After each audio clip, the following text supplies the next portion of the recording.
بسم اللہ الرحمن الرحیم۔ درود شریف کی برکت سے عذاب قبر سے نجات۔ شیخ الحدیث حضرت مولانا محمد زکریا کاندلوی نور اللہ مرکدہ نے فضائل درود شریف میں اس طرح کا ایک واقعہ ذکر فرمایا ہے۔ چنانچہ لکھتے ہیں، ایک عورت حسن بصری رحمۃ اللہ علیہ کے پاس آئی اور عرض کیا کہ میری لڑکی کا انتقال ہو گیا، میری یہ تمنا ہے کہ میں اس کو خواب میں دیکھوں۔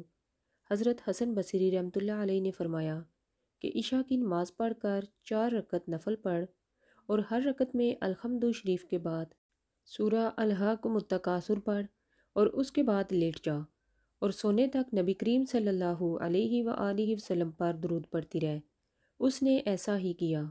اس نے لڑکی کو خواب میں دیکھا کہ نہایت ہی سخت عذاب میں ہے، تارکول کا لباس اس پر ہے، دونوں ہاتھ اس کے جکڑے ہوئے ہیں اور اس کے پاؤں آگ کی زنجیروں میں بندھے ہوئے ہیں۔ وہ صبح کو اٹھ کر پھر حسن بصری رحمۃ اللہ علیہ کے پاس گئی۔ حضرت حسن بصری رحمۃ اللہ علیہ نے فرمایا کہ اس کی طرف سے صدقہ کر، شاید اللہ جل شانہ اس کی وجہ سے تیری لڑکی کو معاف فرما دے۔ اگلے دن حسن بصری رحمۃ اللہ علیہ نے خواب میں دیکھا کہ جنت کا ایک باغ ہے اور اس میں ایک بہت اونچا تخت ہے اور اس پر ایک بہت نہایت حسین و جمیل خوبصورت لڑکی بیٹھی ہوئی ہے۔ اس کے سر پر ایک نور کا تاج ہے۔ وہ کہنے لگی، حسن تم نے مجھے بھی پہچانا؟ میں نے کہا، میں نے تو نہیں پہچانا۔ کہنے لگی، میں وہی لڑکی ہوں جس کی ماں کو تم نے درود شریف پڑھنے کا حکم دیا تھا، یعنی عشاء کے بعد سونے تک۔ حسن بصری رحمۃ اللہ علیہ نے فرمایا کہ تیری ماں نے تو تیرا حال اس کے بالکل برعکس بتایا تھا جو میں دیکھ رہا ہوں۔